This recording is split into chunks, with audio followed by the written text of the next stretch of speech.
ख्वाजा साहब के trade chairman है के ट्रेड के हमारे साथ मौजूद हैं। बहुत शुक्रिया अली फरीद ख्वाजा साहब, प्रोग्राम के लिए आपने वक्त निकाला।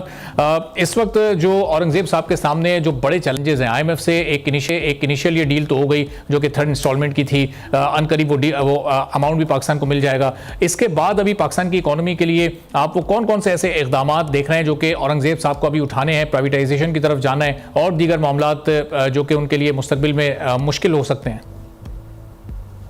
जी, आपने बिल्कुल सही कहा कि जब मोहम्मद औरंगजेब ने टेक ओवर किया था एज फाइनेंस मिनिस्टर, उन्होंने बोला था कि उनके दो मेन जो ऑब्जेक्टिव्स हैं वो ये है कि एक तो पहले पिछला आईएमएफ का प्रोग्राम की आखिरी ट्रांच ले ले, जो उन्होंने ले ली, और दूसरा ये कि आईएमएफ के अगले प्रोग्राम से भी हमें एंटर हो जाए और एक लॉन्गर टर्म आईएमएफ प्रोग्राम में जा सके। तो सबसे बड़ा जो इकोनॉमी का चैलेंज जो फेस कर रहे हैं वो वही है कि हमने अभी भी इंटरेस्ट पेमेंट करनी है और हमारा जो डेट है वो ड्यू है, तो उसके लिए पेमेंट के लिए हमें आईएमएफ का प्रोग्राम चाहिए। तो कल उन्होंने अनाउंस किया कि अप्रैल में मुज़ाकरात शुरू हो जाएंगे और by June he is expecting कि हम आईएमएफ का अगला प्रोग्राम भी ले लेंगे। उस प्रोग्राम को मीट करने के लिए जो शराइत है उसके लिए उन्होंने टैक्स भी बढ़ाना होगा, उनको एसओई की प्राइवेटाइजेशन में भी काम करना होगा, सर्कुलर डेट का इशू सॉल्व करना होगा। तो ये तीन चैलेंजेस उनको सॉल्व करने होंगे आईएमएफ के प्रोग्राम को अनलॉक करने के लिए। और उसके साथ साथ जो बड़ा मसला है हमारा महंगाई का, उससे डील करना होगा। साथ साथ हमारे इंटरेस्ट रेट को नीचे लेके आना पड़ेगा। जब तक इंटरेस्ट रेट नीचे नहीं आते, जब तक इकोनॉमी में ग्रोथ नहीं आएगी। सही। और इफ़ साहब, ये ज़ाहिर सर्कुलर डेट को काबू करने के लिए मुस्तकिल हम एनर्जी टैरिफ को बढ़ता हुआ देख रहे हैं, ये रुक नहीं रहा किसी भी जगह पर जाकर। तो अगर हम रीजन के दूसरे ममालिक से या दुनिया के दीगर ममालिक से कंपेयर करें तो गैस की जो इस वक्त पाकिस्तान में कीमत है, क्या दीगर ममालिक के मुकाबले में कम है, कॉम्पिटिटिव है या ज़्यादा है? थोड़ी सी ज़रा इस पर भी रोशनी डालिएगा। जी, आपने सही बोला कि ये कैश 22 है कि हम जब रेट्स बढ़ाते हैं एनर्जी के, गैस के, पेट्रोल के, तो उसकी वजह से थेफ्ट और ज़्यादा बढ़ जाती है, तो सर्कुलर डेट का मसला और बड़ा हो जाता है। तो इट्स अ सर्कुलर, इसीलिए इसको सर्कुलर डेट कहते हैं कि सर्कुलर प्रॉब्लम है। इसका सोल्यूशन जो आसान सोल्यूशन था वो वही है कि अगर हम ईरान से जो गैस पाइपलाइन की बातचीत थी कि हम ईरान से सस्ते कीमत पे गैस ले लें, तो उससे वो हमारे प्रॉब्लम बड़ी जल्दी सॉल्व हो सकते थे। मगर कल यही खबर आई है कि यूएस ने उस पर अप्रूवल नहीं दी और अपने खदशात का ही जाहिर किया है कि उन्होंने यही कहा है कि अगर आप ईरान से गैस लेते हैं तो आपको सैंक्शन लग सकती है।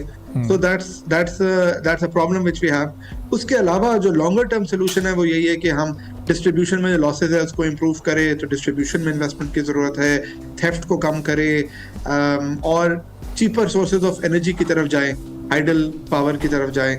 मगर all of though the long term solution, there is no, unfortunately there is no short term fix for the circular debt and energy problem. सही। और अली फरीद साहब, इसमें नई डिस्कवरीज कितने इंपॉर्टेंट हैं? हमने पिछले 8 माह में, 9 माह में काफ़ी सारी नई डिस्कवरीज होती देखी, लेकिन वो बहुत छोटी छोटी डिस्कवरीज थी। कोई ऐसी बड़ी डिस्कवरी क्या एक्सपेक्टेड है? क्या कोई रिसर्च ऐसी चल रही हो कि उससे फिर ये मसले को हल किया जा सके, किसी हद तक पाकिस्तान की गैस प्रॉब्लम सॉर्ट आउट हो सके? आपने सही पॉइंट किया, मैं मिस कर गया था अपने कमेंट में कि नई डिस्कवरी भी एक सोल्यूशन है, मगर वो भी लॉन्ग टर्म सोल्यूशन है। हमने देखा कि पिछले कुछ महीनों से मारी पेट्रोलियम की डिस्कवरीज हो रही है। छोटी डिस्कवरीज है मगर रेगुलर डिस्कवरीज है। ओजीडीसी की आज एक डिस्कवरी की खबर आई थी, मगर डिस्कवरी करने के लिए आपको इन्वेस्टमेंट करनी पड़ती है और पिछले कुछ सालों से इस सर्कुलर डेट की वजह से ही जो हमारी दो major oil and gas companies है उन्होंने ज़्यादा इन्वेस्टमेंट नहीं की इन फाइंडिंग न्यू रिजर्व्स। तो मगर Mari petroleum is one company which has been doing it. This is also long term fix. Short term में तो जैकपॉट ही लग सकता है, मगर लॉन्ग टर्म इसमें this is one of the ways of solving the problem। सही। और ज़ाहिर एनर्जी सेक्टर के बाद जो पाकिस्तान में टैक्स कलेक्शन, तो हम देखते हैं कि टैक्स भी एक बड़ा इशू है। टैक्स कलेक्शन बढ़ रही है, टैक्स नेट नहीं बढ़ रहा। इसको बढ़ाने का क्या तरीका हो सकता है? हम पिछली गवर्नमेंट्स में भी रिफॉर्म्स प्रोग्राम की बातें सुन चुके हैं, लेकिन इम्प्लीमेंटेशन बड़ा मुश्किल होता है पाकिस्तान के इस सियासी कल्चर में रहते हुए। तो ये इस बार हम किसी चेंज की तवक्को रखें? ये जो कई हज़ार अरब का एक डिफरेंस आ रहा होता है पाकिस्तान में टैक्स कलेक्शन में, वो इस बार कवर अप होता हुआ आपको नज़र आ रहा है? कुछ इसके लिए मजीद रिफॉर्म्स की ज़रूरत होगी? जी, मैं तो ऑप्टिमिस्टिक हूँ। मैं ऑप्टिमिस्टिक इसलिए हूँ क्योंकि हमने एक कॉन्वर्सेशन ऑल्दो इस बात पे स्टार्ट की कि फाइनेंस मिनिस्टर मोहम्मद औरंगजेब को क्या करना पड़ेगा, मगर मुझे लगता है कि जो पूरी टीम है उनके साथ, prime minister, investment minister, SIFC, they're all on one page and they all recognize and realize कि हमने टैक्स कलेक्शन पाकिस्तान का इंक्रीज करना जरूरी है. There's no other way around it. तो कल उन्होंने मोहम्मद औरंगजेब ने बोला है कि tax as a percentage of GDP 15% तक लेके जाना है. इस वक्त 10% है और कई सालों से पाकिस्तान का टैक्स टू जीडीपी 10% से नहीं बढ़ा. तो उन्होंने कहा है कि 15% पे लेके जाना है. उन्होंने ये भी बोला है कि डिजिटलाइजेशन, एफबीआर को डिजिटलाइज किया जाएगा. तो मगर मेरे ख्याल में जो सबसे पॉजिटिव बात है कि this is not just his agenda. This is the agenda of everybody in the government, whether he's the planning minister, whether he's the investment minister, whether he's the economic affairs minister, or whether it's the SIFC. They're all on one page and they know कि इस tax reforms के अलावा कोई there's no way out. लेकिन अली भाई साहब, ये ज़ाहिर है जिस सेक्टर पर भी टैक्स लगाने जाते हैं जो टैक्स नेट से आउट होता है वो फिर वो प्रोटेस्ट करने लगता है. अभी रिटेल सेक्टर को टैक्स नेट में लाने की बात हुई, वहाँ से प्रोटेस्ट फ़ौरन से सामने आया. इससे पहले भी माजी में हमने कई सेक्टर ऐसे देखे हैं. तो ये फिर ये इस कल्चर को कैसे ख़त्म किया जा सकता है? यानी एज इंडिविजुअल क्या हर एक शख्स को खुद भी ये सोचना पड़ेगा कि उसको भी टैक्स की सूरत में अपना एक किरदार अदा करना है इस मुल्क की बेहतरी के लिए, इस मुल्क की मईशत को स्टेबल करने के लिए?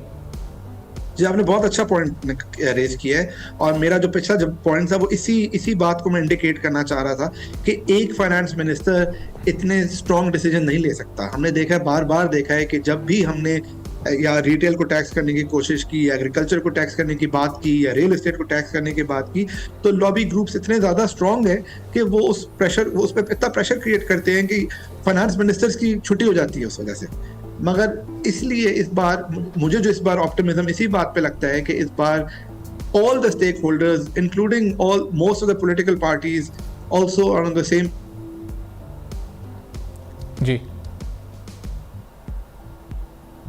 देखिए कि हमें इंडिविजुअल का एहसास करना चाहिए और रियलाइज करना चाहिए, क्योंकि अभी बहुत पुरानी बात नहीं है. अभी 9 महीने पहले ही ऐसे हालात थे कि हमें लग रहा था कि मुल्क डिफॉल्ट कर जाएगा, और अगर मुल्क डिफॉल्ट करता है तो हम सबको as individuals, as corporate owners, as business owners, हम सबको इतनी बड़ी हिट लगती है कि हम उससे बेहतर है कि हम टैक्स दे दें और मुल्क को सस्टेनेबल ग्रोथ की तरफ लेके जाए जिसमें हम सबको फायदा है. और सर ये टैक्स देने की इंटेंशन तो शायद लोगों में मौजूद है, लेकिन वो जो एक ट्रस्ट डेफिसिट है, कदम एतमाद है कि हम टैक्स का पैसा गवर्नमेंट को देंगे तो वो सही जगह यूटिलाइज होगा या नहीं होगा, उसके बदले हमें फैसिलिटेट किया जाएगा या नहीं किया जाएगा. तो ये टू वे प्रोसेस के तौर पर ये चीज़ सामने आती है कि फिर गवर्नमेंट को भी थोड़ी से अपने अंदाज दुरुस्त करने होंगे कि वो आवाम के टैक्स का पैसा कहाँ पर इस्तेमाल कर रहे हैं.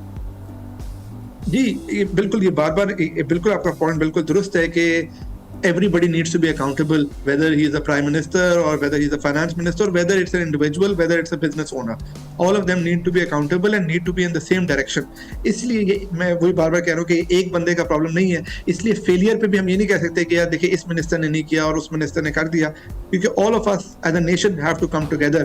और मैं इस बात पे एम्फेसाइज भी करना चाहता हूँ कि मेरा नहीं ख्याल कि हमें आम आदमी जो है ना वो तो टैक्स देता है, वो जब चीज़ें खरीदता है उस पर टैक्स देता है, जो सैलरी क्लास है वो भी टैक्स देता है.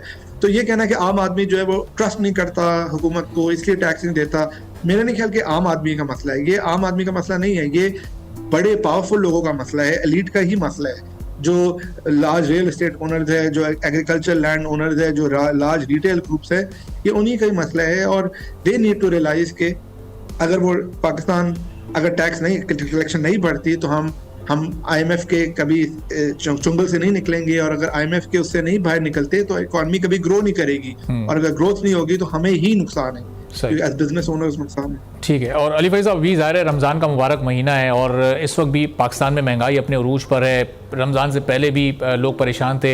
अभी इस हुकूमत के इनिशियल डेज़ हैं, फाइनेंस मिनिस्टर के भी इनिशियल डेज़ हैं. क्या आने वाले बजट में कोई ऐसा स्पेस, कोई गुंजाइश आप आवाम के लिए निकलती देख रहे हैं कि कम से कम ये महंगाई का मसला थोड़ा सा हल हो सके? नंबर्स फिगर्स की हद तक तो वो कमी आ रही है, वो 29 से नीचे आकर वो 23% हो गया है, लेकिन ऐसा लग रहा है कि एक आम आदमी पर जो बोझ पड़ा हुआ है उसमें कोई कमी नहीं आ पा रही है. जी देखिए, अगर एग्रीकल्चर साइड पे देखें तो हमारी इस बार वीट की बम्पर क्रॉप हो रही है, तो उसकी वजह से कम से कम जो फूड इन्फ्लेशन है जो कि आम आदमी को सबसे ज़्यादा हर्ट करती है, उस पर तो कम से कम मुझे होप है कि उसमें बेहतरी होगी. फार्म इनकम की वजह से हमारे जो रूरल इकोनॉमी के अंदर जो पैसा है वो भी ज़्यादा होगा, जिसकी वजह से एटलीस्ट रूरल इकोनॉमी के अंदर लोगों के हालात बेहतर होंगे, उनकी परचेजिंग पावर बेहतर होगी. अर्बन शहरों में मसला फिर भी रहेगा, और इसलिए इकोनॉमी का ग्रो करना बड़ा जरूरी है। तो और वो एक साइकिल है। फाइनेंस मिनिस्टर ने कहा है कि वो एक्सपेक्ट कर रहे हैं